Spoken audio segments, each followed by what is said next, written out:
Ma femme se moquait de moi devant ses amis en disant qu'il est nul au lit, mais tout s'est retourné contre elle quand sa meilleure amie a ri et a dit en fait il est incroyable. Salut Reddit, ma femme a transformé notre petit dîner des anniversaires en un roast de moi et de notre vie sexuelle, et à la fin de la soirée c'est elle qui a été exposée devant tout le monde, alors prenez du popcorn et profitez du chaos. Tout a explosé un vendredi soir lors de notre dîner des anniversaires chez nous que Cara insistait pour organiser parce qu'elle voulait se montrer devant ses amis. 5 couples entassés dans notre salle à manger, des rafraîchissements coûteux qui coulaient, tout le monde faisant semblant de s'intéresser aux vies ennuyeuses des autres. Moi, homme de 34 ans, j'y étais assis là à côté de ma femme Cara 32 ans après 4 ans de mariage, à moitié de mon deuxième verre de soda parce que je voulais rester lucide, quand quelqu'un a demandé comment nous réussissions à garder l'étincelle après tout ce temps. Cara éclate de ce rire trop fort où elle croit être charmante alors qu'elle est simplement insupportable. Elle étincelle avec Reed, elle me désigne avec son verre en le renversant presque, laissez-moi vous parler de notre vie amoureuse. Je le sens venir, cette chose qu'elle fait quand elle a trop bu et qu'elle veut de elle attention. À l'idée que Reed se fait des préliminaires c'est de me demander si je suis prête, la table rit, et je vous parle de 30 secondes à peine, puis c'est mécanique, comme s'il suivait des instructions IKEA ou quelque chose comme ça. Plus de rire, je prends une gorgée de soda. Sérieusement pourtant elle continue de plus en plus fort, c'est la même routine les mêmes choses, je pourrais régler un minuteur, 2 minutes de baiser si j'y ai de la chance puis directement au reste pendant exactement et je dis bien exactement 4 minutes et demie. Elle fait un petit geste avec les mains, puis il a fini et me demande si je veux regarder la télé. Son amie Monica rit tellement qu'elle en pleure, les hommes rient d'un air inconfortable sans savoir s'ils doivent participer ou défendre le type qui se fait humilier. Je reste là impassible sans dire un mot, je la laisse creuser, chaque mot qui sort de sa bouche est un clou de plus dans le cercueil qu'elle ne sait même pas qu'elle construit. Le pire, Cara se penche comme si elle partageait un secret mais parle toujours assez fort pour que tout le monde entende, clairement il pense qu'il est bon, comme s'il croyait vraiment me donner quelque chose, que Dieu le bénisse. C'est alors que sa meilleure amie Sloan assise en face pose son verre. C'est drôle dit Sloan d'un ton complètement détendu parce que Reed est en réalité incroyable au lit. La table devient silencieuse, on pourrait entendre une épingle tomber, tout le monde regarde, le visage de Cara passe de l'ivresse amusée à la confusion puis à la fureur en 2 secondes. Pardon dit Cara d'une voix glaciale. Sloan hausse les épaules, prend une gorgée, je dis juste des expériences personnelles, il ne suit certainement pas des instructions IKEA. Je ne dis toujours rien, je bois encore un peu de soda et je regarde le cerveau de ma femme essayer de comprendre ce qui vient d'arriver, c'est mieux que tout ce que j'y aurais pu écrire. La table reste figée, la bouche de Monica est littéralement ouverte, un des maris tousse maladroitement, Cara fixe Sloan comme si elle allait lui sauter dessus, puis elle me regarde puis regarde de nouveau Sloan. Tu plaisantes dit Cara. Non répond Sloan avec un petit sourire désolé de contredire ton histoire mais les faits sont les faits. Attendez avant de penser que je suis un salaud infidèle laissez-moi revenir en arrière et expliquer ce qui s'est réellement passé, parce que ce dîner était le coup final la dernière manœuvre et elle était magnifique, mais pour comprendre cela il faut savoir comment nous en sommes arrivés là. Cara et moi nous sommes mariés il y a 4 ans après 2 ans de relation, au début tout allait bien, elle était ambitieuse déterminée drôle, j'y aimais qu'elle sache ce qu'elle voulait. J'y avais 28 ans travaillant dans la logistique et les opérations pour une entreprise de fabrication de taille moyenne avec un salaire à 6 chiffres et de bons avantages, elle avait 26 ans travaillant dur dans un cabinet de conseil gagnant correctement sa vie mais sans plus. Au fil des années quelque chose a changé, elle a été promue 2 fois et a commencé à gagner peut-être 15 000 de plus que son salaire de départ, et soudain elle agissait comme si elle était le pilier financier comme si je n'étais plus son partenaire mais son assistant son garçon de course.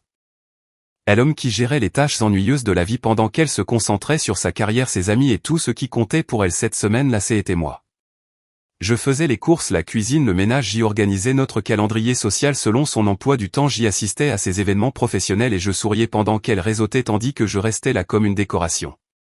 Et oui notre vie amoureuse était nulle mais pas parce que je ne faisais pas des efforts c'était parce qu'elle la traitait comme une corvée de plus sur sa liste faire ce qu'il faut puis passer à ce qui est important. Il y a 3 semaines tout a changé. Cara avait laissé son téléphone sur le comptoir de la cuisine pendant qu'elle était sous la douche il a vibré j'y ai jeté un œil je ne fouillais pas j'y ai juste vu la notification d'un message de Jared du travail disant j'y ai hâte de te voir demain remets cette chose noire. Jared son collègue qu'elle avait mentionné quelquefois celui avec qui elle travaillait tard sur ce grand projet. J'y ai pris le téléphone ouvert les messages 6 mois de textos de photos de plans de réservation des hôtels tout. Mais ce qui m'a le plus frappé ce n'était pas seulement l'infidélité c'était ce qu'elle disait sur moi. Jared, quand vas-tu le quitter? Kara, je ne sais pas, il est utile, il fait tout à la maison, il ne se plaint jamais, c'est comme avoir un colocataire très obéissant qui paie la moitié des factures. Jared, ça n'a pas l'air d'être un vrai mari. Kara, ce n'en est pas un, il est ennuyeux à mourir, je te jure. Jared, cet homme a la personnalité d'une serviette mouillée et ne me lance même pas sur la situation au lit, je dois tout simuler sinon il serait encore plus pathétique. Jared, mince Kara, oui tu es une vraie femme et lui juste je ne sais pas, un bouche-trou je suppose, jusqu'à ce que je comprenne ce que je veux vraiment à long terme. Il y en avait des autres, des dizaines des autres où elle se moquait de mon travail, de mes passe-temps, de mes vêtements, me traitant de prévisible sur ennuyeux. Il est tellement facile à manipuler, c'est en est presque triste, je lui dis que j'y ai besoin qu'il fasse quelque chose et il le fait sans résistance, sans discussion, c'est comme être marié à un golden retriever. Je me suis contenté de lui parce qu'il était stable, c'est littéralement tout, il était là, il était sûr et je pensais que c'était ce que je voulais, il s'avère que je voulais quelqu'un qui est vraiment une colonne vertébrale. Le sexe est réellement affreux, je dois penser à littéralement à n'importe quoi des autres sinon je meurs des ennuis. La dernière fois j'y ai réorganisé mentalement mon placard pendant qu'il faisait son truc. J'y ai lu chaque message, j'y ai fait des captures des écrans de tout, je les ai envoyés sur mon téléphone puis j'y ai supprimé les messages envoyés depuis le sien. Ensuite je me suis levé, j'y ai préparé le petit déjeuner et j'y ai agi comme si de rien n'était. Le lundi suivant j'y ai appelé un avocat pendant ma pause déjeuner, j'y ai pris rendez-vous pour le mercredi, j'y ai commencé à rassembler tous nos documents financiers, relevés bancaires, dossiers hypothécaires, comptes des investissements, tout. Il s'avère que la plupart de nos biens étaient à mon nom, la maison était à moi avant notre mariage, la voiture que je conduisais était payée et immatriculée à mon nom, notre compte commun avait peut-être 8000 dedans, tout le reste était séparé. L'avocat a dit que j'y étais en bonne position, pas des enfants, preuve claire des adultères, la plupart des biens protégés, on pouvait aller vite si je le voulais. Je le voulais.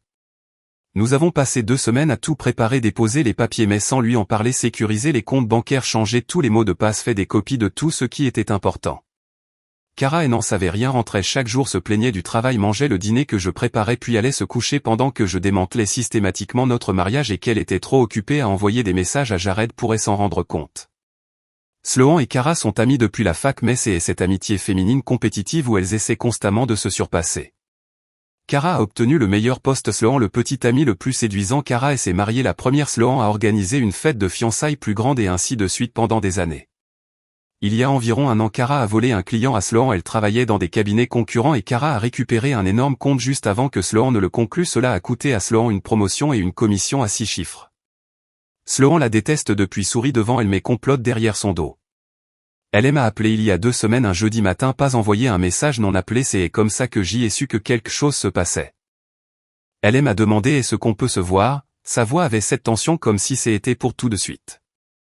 Nous nous sommes retrouvés dans un dîner à 2 rues de mon bureau, elle était déjà assise dans une banquette quand je suis arrivé, son café intact, elle l'air de quelqu'un assise sur une bombe. Tu vas vouloir t'asseoir pour ça, dit-elle. Je me suis assis. Elle a sorti son téléphone, a commencé à faire défiler puis elle s'est arrêtée et m'a regardé droit dans les yeux. Je suis tombé sur Mélissa hier, tu te souviens d'elle du précédent travail de Kara, où elle parle encore à quelques personnes du cabinet y compris Kara. Sloan s'est penchée, elle m'a dit quelque chose à propos de Kara et de ce type, celui qu'elle voit. Je suis resté impassible, continue. Alors tu sais, ce n'était pas une question. Sloan m'a observé un instant puis a hoché la tête. Depuis combien de temps?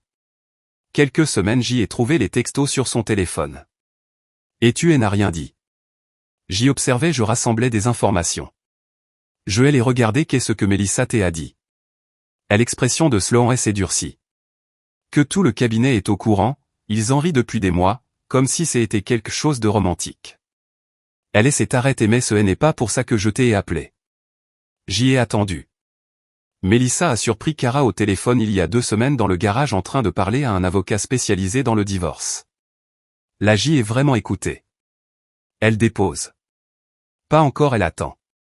Sloan m'a tendu son téléphone, elle m'a montré des notes que Mélissa lui avait envoyées. Elle veut que tu acceptes d'abord cette promotion de directeur, celle avec l'énorme augmentation, puis elle lancera la procédure, pour maximiser ce qu'elle obtiendra dans le règlement. Tout est devenu froid et clair en même temps, l'intérêt soudain pour ma carrière, la façon dont elle posait tant de questions sur le package de rémunération, son excitation quand j'y ai mentionné les options des actions, le moment où elle insistait pour que je signe avant la fin de l'année. Elle n'était pas en train de me soutenir, elle préparait son coup. Quand exactement a-t-elle appelé l'avocat? Il y a 2 mardis matin, Mélissa récupérait quelque chose dans sa voiture et a tout entendu. La mâchoire de Sloan était serrée. Kara a dit à l'avocat d'avoir tout prêt mais de ne rien déposer tant qu'elle ne donne pas le feu vert, qu'elle avait besoin de quelques semaines de plus pour verrouiller certains points. Verrouiller comme si j'y étais un compte bancaire. Elle s'écroulait. Mélissa a aussi dit que l'aventure durait depuis mai, hôtel le mercredi parfois déjeuner du vendredi qui se transforme en disparition et l'après-midi. Sloan avait l'air dégoûté, tout le monde au cabinet le sait, ils en plaisantent pendant les happy hours. J'y ai hoché la tête lentement, laissant la colère se déposer quelque part de froid et d'inutile.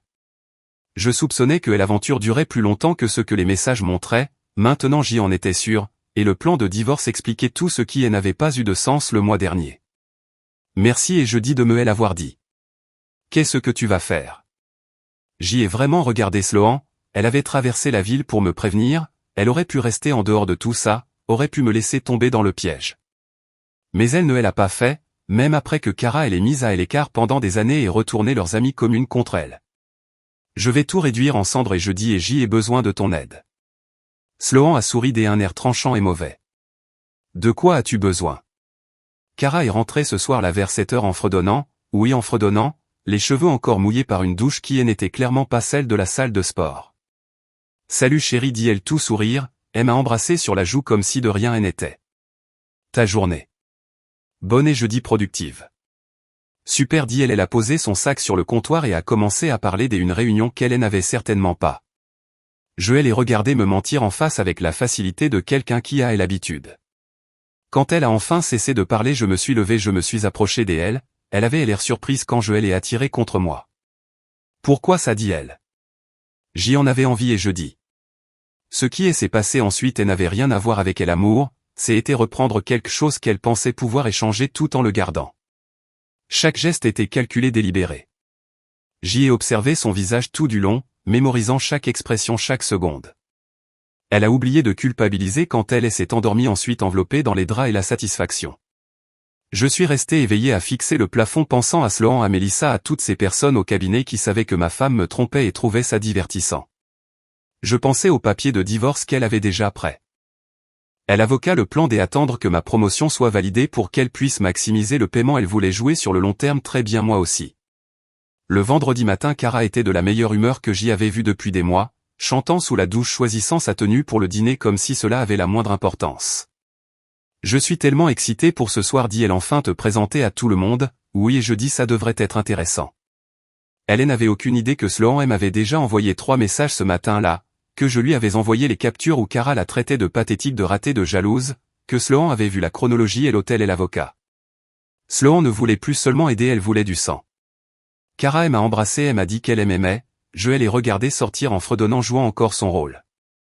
J'y ai passé la journée à mettre mon plan en place, signer le bail d'un nouvel appartement, prévu les déménageurs pour samedi, retirer la moitié de l'épargne commune et elle est transférée sur un compte à mon nom, changer chaque mot de passe, sauvegarder chaque fichier, fait une valise et elle est mise dans mon coffre. J'y ai appelé mon patron, refusé la promotion, refusé, lui disant que j'y avais besoin de temps pour réfléchir à mes prochaines étapes, il était confus mais compréhensif. Kara déposerait ses papiers en s'attendant à un joli pactole, elle n'obtiendrait que des miettes.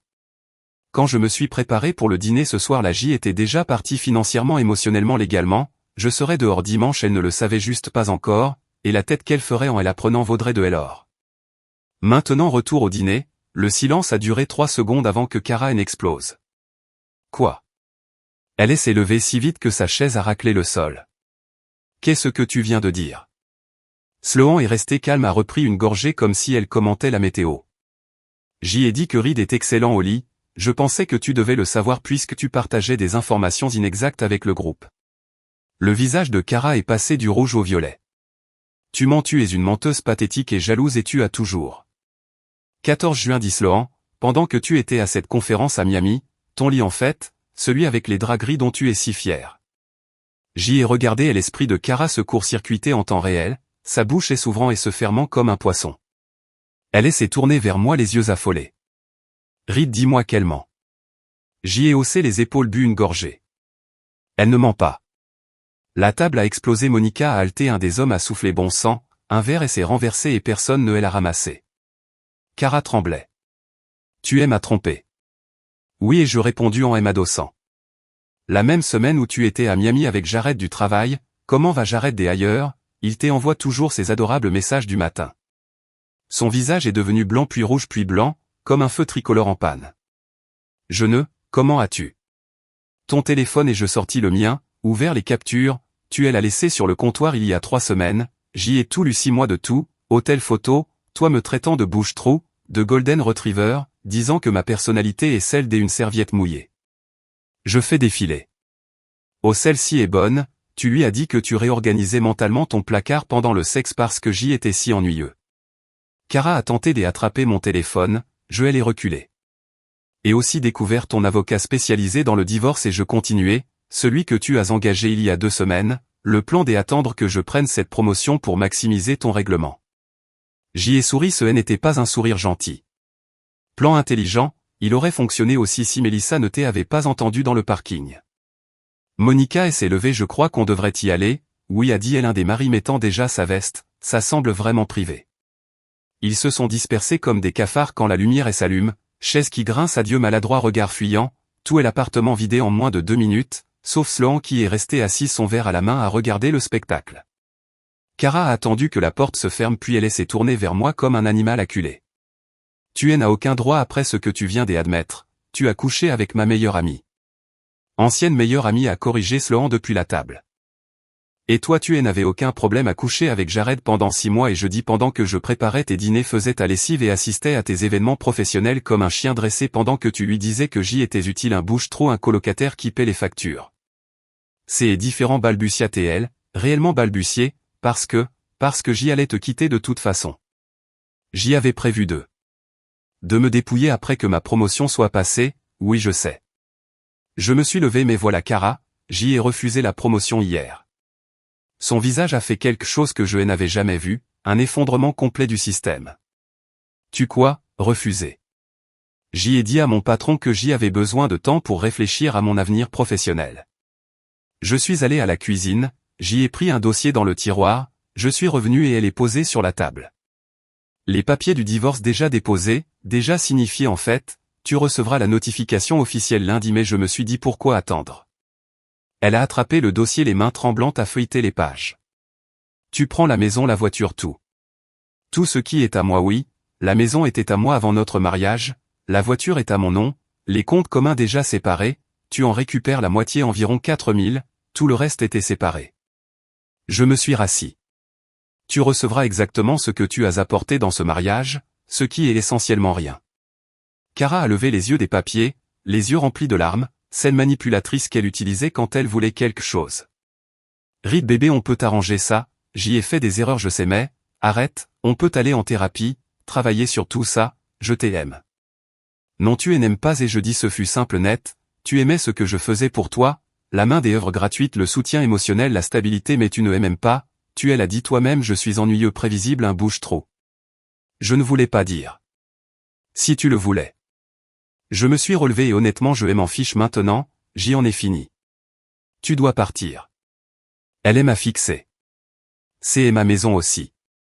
C'est ma maison, mon nom sur l'acte et je veux que tu partes ce soir. Tu ne peux pas me mettre dehors. En réalité je parlerai à mon avocat, puisque c'est ma propriété et que nous sommes légalement séparés depuis cet après-midi, je peux te demander de partir, tu as de la famille à 20 minutes d'ici, va chez ta mère. Le visage de Cara s'est déformé en quelque chose de laid. Tu fais vraiment ça après une erreur. Si moi ce n'est pas une erreur, c'est un mode de vie.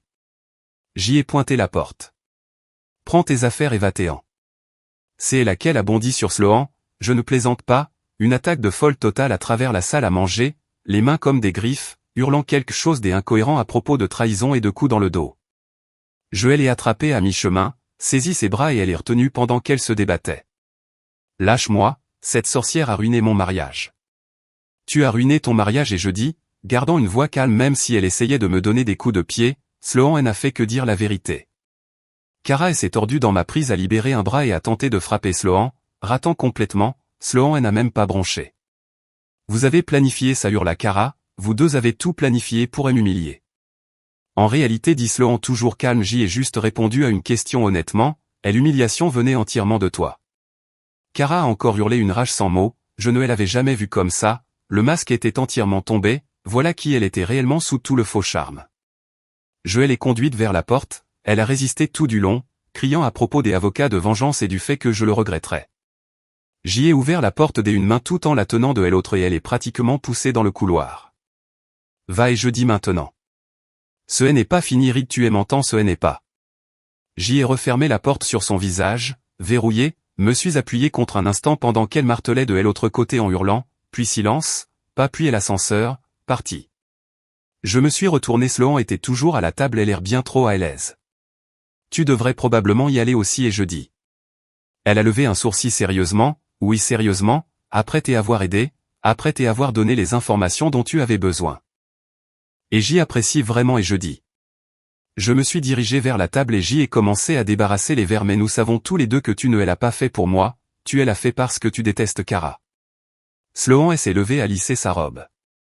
Ça peut être les deux. Peut-être mais tu dois partir. Elle s'est approchée, a fait ce truc que les femmes font quand elles pensent être séduisantes, la main sur mon bras, la tête légèrement inclinée, un petit sourire au coin des lèvres.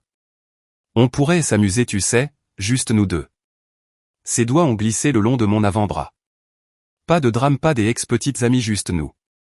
J'y ai regardé sa main sur mon bras puis son visage, elle pensait vraiment qu'il se passait quelque chose, croyait que parce qu'elle était venue ce soir et avait aidé à exposer Kara nous avions une sorte de connexion. Non Sloan. Je ne suis pas intéressé. Son sourire a vacillé. Allez, ne fais pas semblant que tu n'y as jamais pensé. Jamais. Menteur. Elle s'est rapprochée et s'est pressée contre moi. On sait tous les deux qu'il y a quelque chose ici. J'y ai reculé, reposé les verres sur le comptoir. Il n'y a rien ici. Tu es venu ce soir parce que tu voulais voir Kara brûler, mission accomplie, maintenant il est temps de partir. Ouais s'il te plaît. Elle a rimé avec une pointe de frustration. Tu vas vraiment faire comme si tu n'avais pas apprécié que je sois là, comme si tu n'avais pas adoré voir son visage quand je t'ai soutenu. J'y ai adoré, ça ne veut pas dire que je veux que tu restes. Son expression a changé, moins aguicheuse, plus calculatrice. Tu sais quoi, tant pis pour la subtilité. Elle s'est rapprochée à nouveau, ses mains glissant sur ma poitrine. Laisse-moi rester, on peut célébrer correctement. Je lui ai attrapé le poignet, pas violemment mais fermement. Non. Pourquoi pas, elle est partie, tu as gagné, nous avons gagné. Nous n'avons rien gagné ensemble.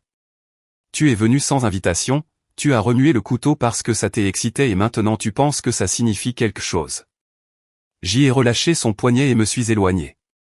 Ça ne signifie rien. Elle m'a regardé un moment, les yeux durs, puis son expression a changé, une gêne mêlée de colère, ce regard que a quelqu'un quand il réalise qu'il a complètement mal interprété la situation. Waouh, tu es vraiment sérieux. Très sérieux. Tu sais quoi, tu es exactement comme elle, utiliser les gens quand ça t'arrange puis les jeter. Peut-être, mais au moins je suis honnête à ce sujet. Je suis allé vers la porte, je l'ai ouverte. Merci d'être venu ce soir, tout s'est passé parfaitement, mais ça s'arrête là. Elle a attrapé son sac, ses gestes étaient secs et furieux maintenant, elle a marché jusqu'à la porte et s'est arrêtée juste devant moi. Tu vas le regretter. J'y en doute. Je l'ai regardé dans les yeux. Tu es venu ici pour te sentir puissant en détruisant ton ancienne meilleure amie, tu as eu ce que tu voulais, moi aussi, maintenant c'est fini. Elle est partie sans un mot de plus. J'y ai fermé la porte à clé, me suis tenu dans mon appartement vide entouré de verres à moitié pleins et des assiettes de dîner ruinées et j'y ai souri. Pour la première fois depuis des mois j'y ai vraiment souri et je le pensais. Les 3 jours suivants ont été chaotiques. Kara a bombardé mon téléphone de textos, des appels, de messages vocaux, d'abord en colère puis désespérée puis de nouveau en colère. Je l'ai bloquée samedi matin. Elle s'est présentée à l'appartement dimanche, à marteler la porte pendant 20 minutes pendant que je restais assis à l'intérieur regardant le football avec un casque anti-bruit. La sécurité de l'immeuble l'a finalement escortée dehors.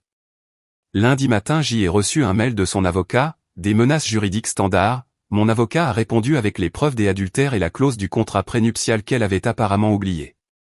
Silence radio ensuite. Je suis retourné au travail cette semaine, là j'y ai agi normalement, j'y ai fait mon travail, personne ne savait rien et ça m'allait très bien. Puis le mardi de la semaine suivante j'y ai reçu un appel de Jason, un des gars qui était au dîner. Mec, a-t-il dit tu as entendu pour Kara? Quoi à propos d'elle? Elle s'est fait virer, escortée hors du bâtiment hier. Je me suis redressé. Quoi? Oui, je ne connais pas tous les détails mais apparemment les RH ont reçu un signalement anonyme, quelque chose sur une violation de la politique de l'entreprise. Je n'ai rien dit pendant une seconde. Tu crois que c'est lié à Jason et s'est arrêté? Probablement et je dis. Je les remercier et j'y ai raccroché, je suis resté là à regarder mon téléphone, quelqu'un avait envoyé au RH des preuves de l'affaire et j'y avais une bonne idée de qui, Sloan. Elle m'a appelé le lendemain du renvoi de Kara, impatiente de me dire ce qu'elle avait fait. J'y ai tout envoyé à son service RH dit-elle avec un ton bien trop fier d'elle, date capture des écrans reçus des hôtels tout. Ils l'ont viré sur le champ, Jared aussi. Il y eut une pause comme si elle attendait que je la remercie. Je pensais que tu méritais un peu de justice continua-t-elle puisque je ne répondais pas, après tout ce qu'elle t'a fait subir, on fait une bonne équipe non. Comme si c'était une sorte de partenariat. Il s'avère que Kara se vantait de tout auprès de Sloan à l'époque où elles étaient encore amies. Avant le dîner Sloan m'a dit que Kara lui avait montré des captures des photos des hôtels tout, trouvant ça excitant et pensant que Sloan serait impressionné. Sloan avait gardé des copies de tout au cas où.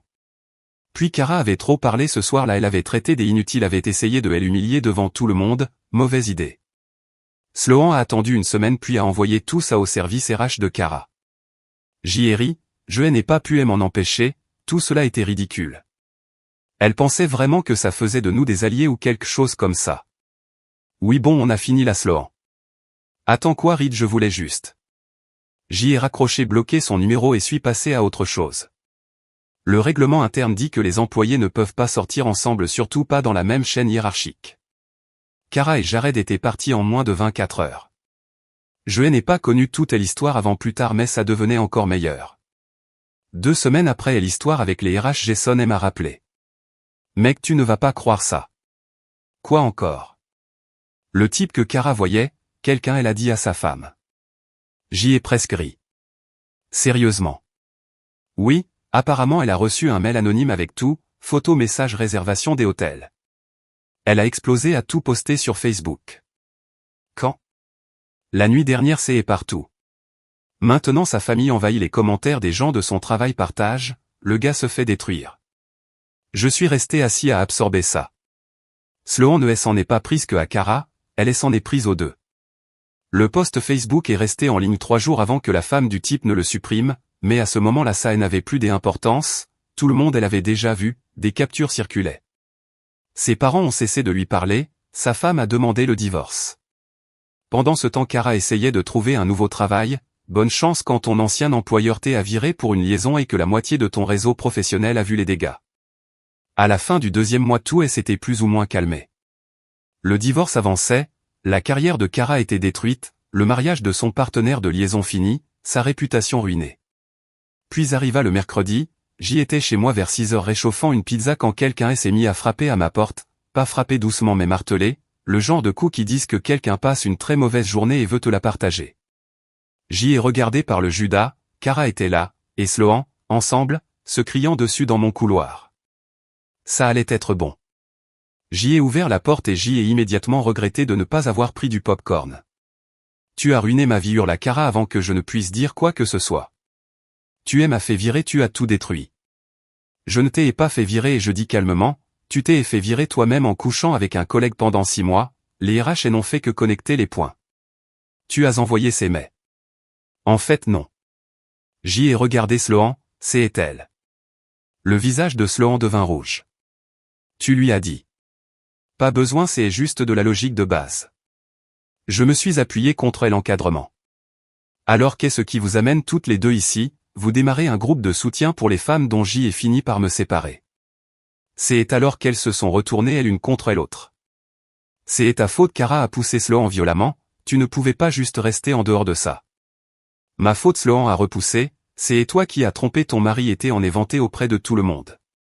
Tu as couché avec lui après avoir déjà trompé pendant 6 mois. Elles étaient face à face maintenant, je suis revenu dans mon appartement me suis appuyé contre le mur et j'y ai regardé, c'était mieux que n'importe quoi à la télé. Tu as toujours été jalouse de moi siffla Kara, tu as toujours voulu ce que j'y avais, ma vie mon travail mon mari. Je ne veux pas de tes restes répliqua Sloan, je voulais juste te voir tomber.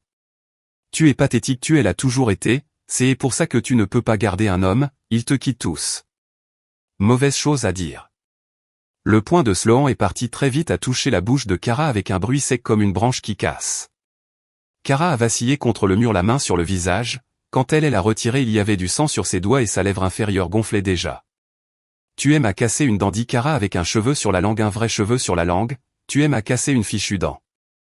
J'y ai explosé de rire, je ne pouvais pas m'en empêcher, tellement fort que j'y ai dû m'accrocher au cadre de la porte pour rester debout. Les deux se sont tournés vers moi comme si j'y avais soudain deux têtes. Tu trouves ça drôle, demanda Kara, du sang sur la lèvre, les cheveux en bataille, le mascara coulant. Elle ressemblait à un raton laveur qui avait perdu un combat contre une tondeuse. Honnêtement, j'y ai essuyé mes yeux, la chose la plus drôle que j'y ai vue de toute l'année, peut-être même de ma vie. Puis quelque chose a changé sur le visage de Kara, la colère a fondu en désespoir, elle s'est tournée vers moi, les mains tendues comme si elle suppliait. « Eh, s'il te plaît, dit-elle, avec un cheveu sur la langue qui la rendait ridicule, eh, s'il te plaît, on peut arranger ça, j'y ai fait une erreur, je veux te récupérer. » Je les regarder, tu plaisantes. Je suis sérieuse, les larmes coulaient maintenant, les vraies, je crois, j'y ai tout gâché, je le sais, mais on peut arranger ça, on peut aller en thérapie ou quelque chose, je ferai tout ce qu'il faut. Tu veux me récupérer. J'y ai recommencé à rire. Kara, tu t'es fait virer pour avoir couché au travail, tu es sur le point de perdre ta maison et tu viens de te faire frapper au visage par ton ancienne meilleure amie. À quel moment de ce désastre t'es-tu dit oui, il va certainement vouloir reconstruire ce brasier. Mais je t'aime. Le cheveu sur la langue empirait à mesure que ses lèvres enflaient, je n'ai jamais cessé de t'aimer. Tu m'aimais tellement que tu prévoyais de me quitter pour Jared après avoir pris la moitié de mon argent. Sloan était restée silencieuse, mais maintenant elle avança. Il n'a plus besoin de toi, Kara, il a besoin de quelqu'un qui elle apprécie vraiment. Oh non, c'est reparti, quelqu'un comme toi, et je dis des un ton plat. Oui, Sloan s'est rapproché de moi comme moi, on a de la chimie, tu l'as senti, je sais que tu l'as senti. De la chimie, j'y ai ri. Sloan, tu as couché avec moi pour te venger de ton ami, ce n'est pas de la chimie, c'est de la rancune avec avantage. C'était plus que ça et tu le sais, elle m'a touché le bras, j'y ai reculé, je peux te rendre heureux, je te mérite plus qu'elle ne t'ait jamais mérité.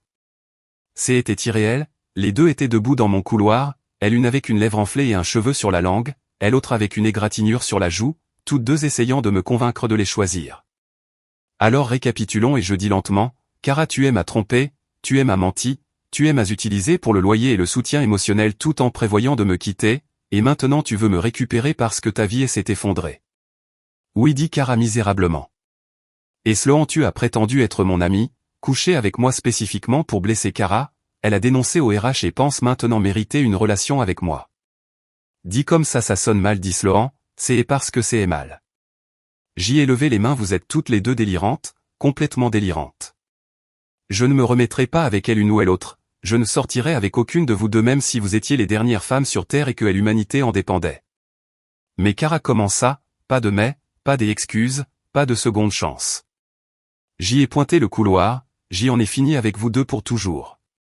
Dehors de mon immeuble. C'est là que Kara a attrapé les cheveux de Sloan, Sloan a crié et a attrapé en retour, elles sont tombées dans un enchevêtrement de membres et de vêtements de luxe, roulant sur la moquette du couloir comme si elles se battaient pour la dernière part de pizza. Je les ai regardées 10 secondes, mémorisant cette œuvre des arts du chaos, puis j'y ai sorti mon téléphone. Bon, ça suffit. J'y ai levé le téléphone, j'y appelle la police, vous avez 5 secondes pour sortir de mon immeuble où je porte plainte pour agression, intrusion et perturbation de ma pizza. Elles se sont séparées haletantes, la lèvre de Kara avait la taille d'un ballon, Sloan avait une égratignure sur la joue et son chemisier était déchiré. Ce n'est pas fini, dit Kara, essayant encore d'être menaçante avec ce cheveu sur la langue. Si ça elle est. J'y ai pointé le couloir dehors toutes les deux, je ne veux plus jamais vous revoir. Sloan s'est relevé des abords, a essayé de lisser ses cheveux et d'avoir l'air digne, raté complètement. Tu vas le regretter. J'y en doute. Elle est allée vers l'ascenseur sans se retourner, boitant légèrement, probablement une cheville tordue pendant la bagarre. Kara a mis plus longtemps, elle me fixait comme si elle attendait quelque chose, une excuse, peut-être une réconciliation, un signe que tout cela n'était pas réel, que j'y allais céder et la reprendre comme toujours. Je ne lui ai rien donné, je suis resté là les bras croisés complètement impassible. Finalement elle s'est éloignée elle aussi, une main sur sa bouche et l'autre essuyant ses yeux. J'y ai fermé la porte à clé, ajouté la chaîne pour plus de sécurité, puis je suis retourné à ma pizza, elle est réchauffée au micro-ondes et rejoué toute la scène dans ma tête. Tu m'as cassé une fichue dent.